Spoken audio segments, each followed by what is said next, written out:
All right, this is Joe Calidonna and Anthony Consiglio interviewing Mr. Kinsey on the 12th of January 2006. Mr. Kinsey, can you please state your name, rank, and your job while you were in the military? Okay. My full name is Donald F. Kinsey. I'm retired U.S. Air Force law enforcement specialist. I achieved the rank of tech sergeant. Okay. What did you do before you entered the military? I entered the military right out of high school. Well, what was your life like before you joined? Prior to joining the military, I lived in San Antonio, Texas, with my mom and dad. I went to a typical high school, with the exception we went to school half days. There were too many students in our school. So the freshmen and sophomores went in the afternoon, and the juniors and seniors went in the morning. So by noon I was out of school. However, I was active with the ROTC program, so I stayed at school usually from noon to 5 with the ROTC program. Okay. Why did you enter the military? I entered the military for two reasons. One, I wanted to go into law enforcement. And when I graduated from high school, I was 17. In most states, you have to be 21 to go into a law enforcement program. The second reason is I did it out of honor to my father. My dad adopted me, my twin brother, and my oldest brother at the age of 2. My dad was in the Air Force and in the Coast Guard during Pearl Harbor. And I just wanted to show an honor and respect to him and continue the family trait of being in the military. Okay. Did you enter with anyone, or? No, I did not enter with the buddy plan. I entered under the ROTC program, and upon entering into the service, I was automatically given a stripe to join. Okay. What made you choose the Air Force over the other branches? Tradition and out of respect for my father, since he was retired Air Force. Okay. And the fact that Lackland Air Force Base is in San Antonio, Texas, which is the basic training point for the United States Air Force. Okay. What made you decide to do law enforcement? Since about the age of 5, I knew I wanted to be a police officer. And there again, with the age restrictions, I figured the best way to get a head start on that career would be join the Air Force. Okay. Let's see, where were you first stationed after joining the military? Okay, my first assignment was Lackland Air Force Base, where I attended basic training, modified. Then I went to the Law Enforcement Academy, which is also in San Antonio, Texas. So upon completion of the Law Enforcement Academy, I went to Camp Bullis and had to attend Air Base Ground Defense or Combat Skills training. From there, my first true assignment was Cannon Air Force Base, Clovis, New Mexico. Can you describe the training you received? Okay. The initial law enforcement training is similar to a police academy, where you learn rules, rights, marksmanship, weapons qualification, physical restraint techniques, and police vehicle operations and first aid. From there, I went to Camp Bullis, and that is strictly combat skills, learning how to move as a squad, function as a squad, set up fire zones, return fire, set up claymores, use the MO-23 grenade launchers, and that type of specialty equipment that you would need in a combat situation. Okay. What equipment were you issued? Okay. Upon my first assignment in Cannon Air Force Base, Clovis, New Mexico, I was issued a service revolver, which at that time was a Smith & Wesson Model 38. Typically we carried mace, chemical mace. I did not carry a nightstick because at that time we went to the mace, but I was issued a riot patrol baton, which was a rosewood baton, handcuffs, and then the necessary equipment to perform my function as a law enforcement specialist. Okay. What did you do during your daily routine as an officer? Typically, as a law enforcement officer and being an airman, one of the youngest one on the flights, my first about 6 months when I went to duty, I was working afternoons or midnights, because we worked 3 swings, so 3 afternoons and 3 midnights. Typically, being a young troop, you get stuck on the main gate. So my first job was working the main gate. But if you do your job right, there's a lot of things to see, there's a lot of things to watch for, and you can get into some good police stuff just driving in the main gate, looking for open containers of booze, looking for narcotics, these type of things. So basically that's what I did for my first 4 months in the service in New Mexico. Graduating to patrol functions, and then on patrol functions, anything that a typical police officer would do in a patrol function is what we did. Everything from funds escort, munitions escort, respond to domestics, help look for lost children, everything from A to Z. Okay. Did you travel often, or? Due to my position in the Air Force, we went on a lot of TDYs, which are called temporary duty assignments. They may send us away for 2 weeks, they may send us away for a month, they may send us away for 6 months. And special duty assignments. Out of Clovis, New Mexico, my first assignment, I had the opportunity to go TDY numerous times to Florida, overseas to Guam and some different places. What would you do on these TDYs? Most of our mission would have been resource protection, protecting the aircraft that were taking over with us. If we went to a stateside base, we would continue right with the law enforcement mission. If I went from Clovis, New Mexico to San Antonio, Texas, to wherever we deployed to, then we would continue with the law enforcement mission. Okay.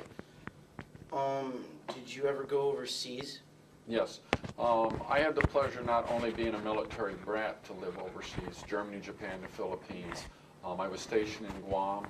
I had the opportunity to be stationed in Clark Air Force Base, the Philippines. The unique thing about being stationed in Clark, I actually lived there as a 13-year-old and attended elementary school there because my parents were stationed there.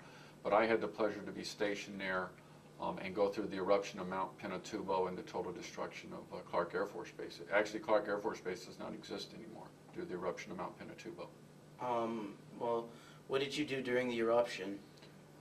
After we hid under some buildings because we were getting pounded with the limestone and calcium being blown off the volcano, we resecured the base. We had to protect resources of the federal government, stop them from being pilfered, stolen, and we had to destroy some things that were not going to be left in country. Okay. Let's see. Did you travel outside your base to see what was going on out? Oh yes. In these areas, or? There again, after I was in New Mexico first, then I went to San Antonio, Texas. From San Antonio, Texas, I wound up in Leavenworth, Kansas, and then from Kansas I wound up in the Philippines. But the Philippines was probably one of the most unique assignments because we also had a responsibility to help the local natives. When you're in a foreign country, part of your job is also your image and the image of the military. We are a guest in their country, so we were quite active. Before the eruption of Pinatubo, several times my law enforcement flight or the cops that I worked with on our off-duty time, we would go down to the local schools and help clean them up, paint them up, because one thing there's not a lot of in the Philippines is money to do those type of things. So we would work as a local charity and adopt a school and go down and spend time with the kids who had basically nothing. If they had a pair of sandals, they were lucky. Mm-hmm. Do you ever, let's see, did you ever have to defend yourself from an enemy? Numerous times, not only in a law enforcement mission, then I would have to defend myself from the bad guy, as you would say it, but also in a combat situation. I was never in Vietnam or Desert Storm or anything because of our mission in the Philippines, and yes, we had had several attempts to overthrow the base through terrorism and coups. Okay. I'd like to ask anything.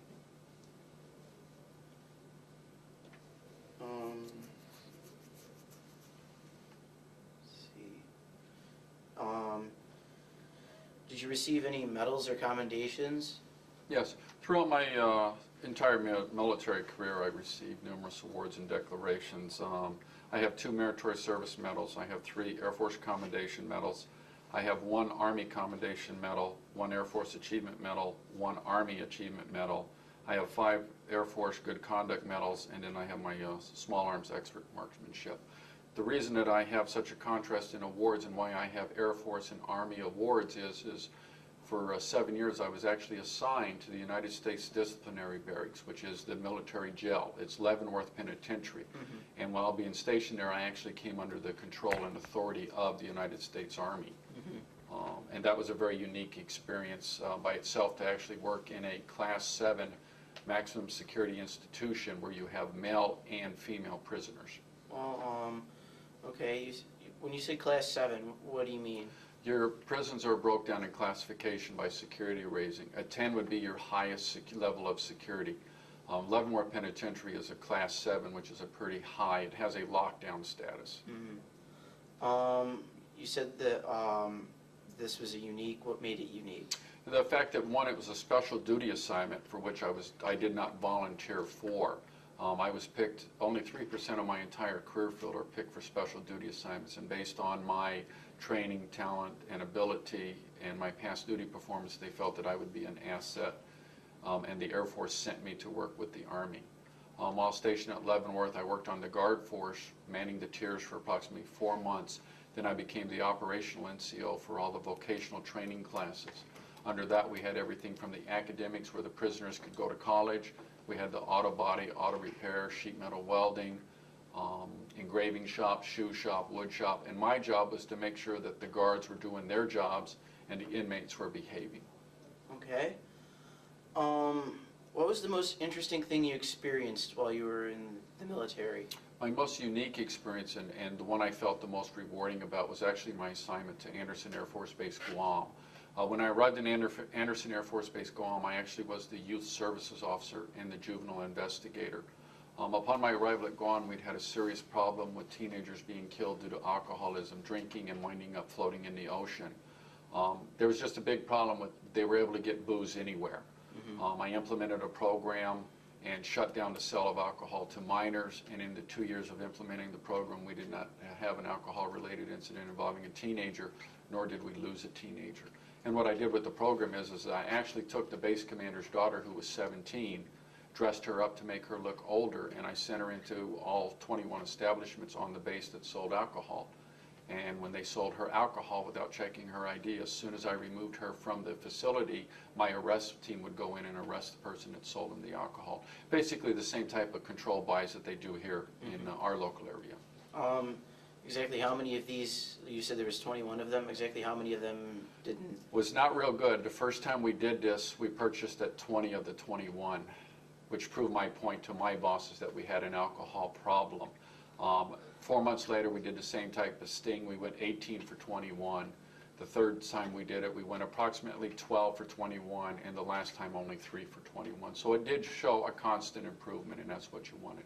My whole objective as the youth services officer was to protect the kids, and in any juvenile crimes, I would be the one to go out and investigate them, similar to what our officer Rotolo does in this area. Okay. Off camera earlier, you mentioned something about being a newscaster for something. Yes. One thing I did as a crime, I was trained in crime prevention as well at the University of Louisville. I carried a special duty identifier as a crime prevention specialist for the United States Air Force. And one part of the crime prevention program is making news spots and public spots about securing your home, such as you may have seen Christmas, lock your houses up, don't put Christmas packages in your front windows. These are news spots that I did through the Far East Network, which is the military version of the RFA camera crew that we have here today. So what was it like working at the Far East Network? I enjoyed it. It was a lot of fun. There again, I was still a law enforcement specialist, and I would just come in weekly and do a news spot. Felt like the weekly reporter, and I'd come in and talk about the police blotter, if there was any trends or crimes that we need to be aware of. Okay. Let's see. What experience left the greatest impression on you? Working with the kids, the youth services time, and that's what really followed me into wanting to work for the Rome School District in the security department, is still working with the young men and women, because that's where you learn how to be a positive influence. It started when I was 17, and I hope that it's carrying on now here at RFA. Okay. For your daily life, like when you weren't on duty, what did you do?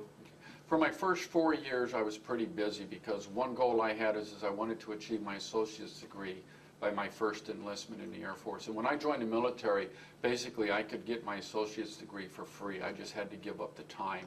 So I would get up, if we were working a swing shift, typically I would sleep till about 7 or 8. I had to be in class from 9 to noon, and then I would work the afternoon shift from 2 to 11.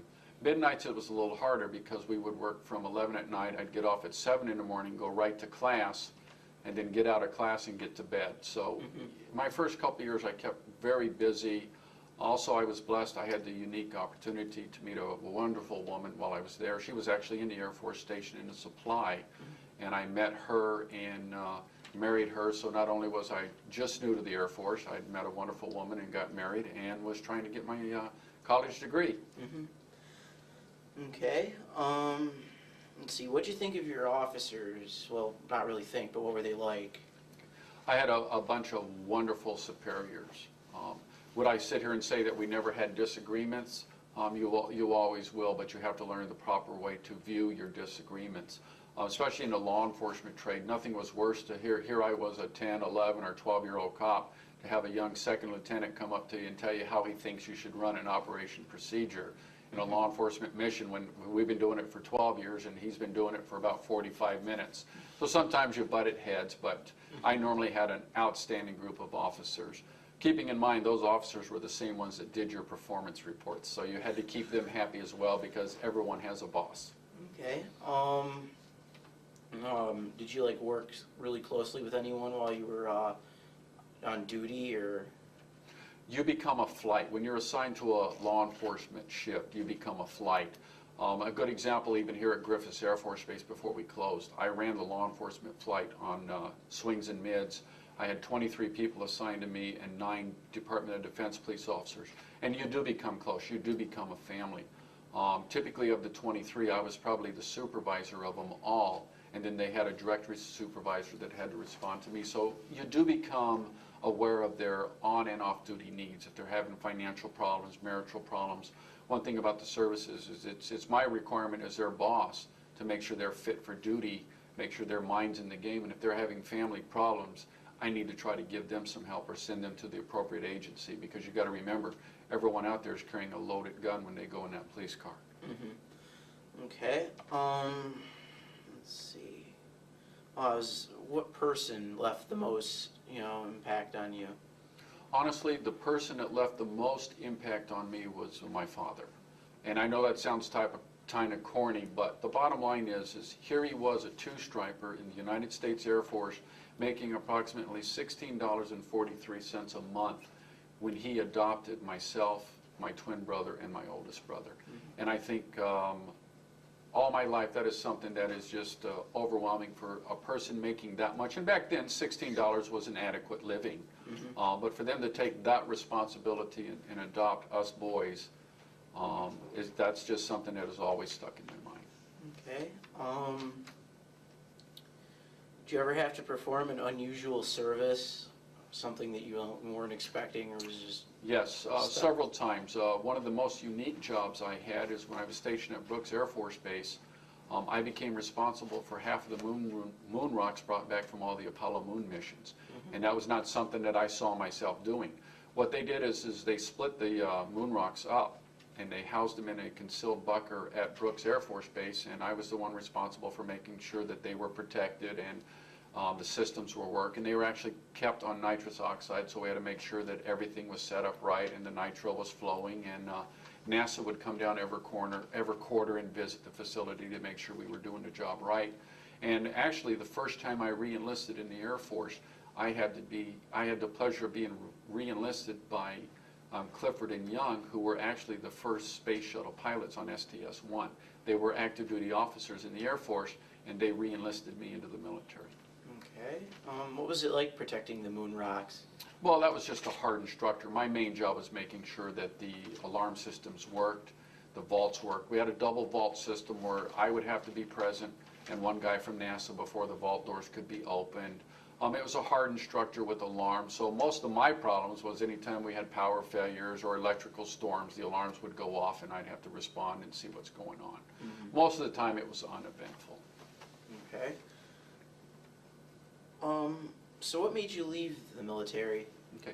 Within the military, typically at the age, after 20 years of armed services, you come up on retirement. The advantage I was looking for, I retired at the age of 39. It's easier to hit the job market at 39 than it is 42, 43. So at that time I felt that it would be in my best interest to leave the military. And what had happened is they closed Griffis Air Force Base, and I in fact had to leave my family here for my last year in the service, and I was stationed at Hanscom Air Force Base in Mass. So I got tired of driving back and forth every weekend to see my family. But I was thinking long-term careers. Your typical career in the military is 20 years. Then you take that skill that you've learned in the service and you apply it outside. So how did you apply the skills you learned in the military outside of Additionally to the skills they taught me in the Air Force, I was a deputy sheriff in San Antonio, Texas with the Bexar County Sheriff's Department, and I was a deputy sheriff in Clovis, New Mexico. So I used that police skill that they taught me.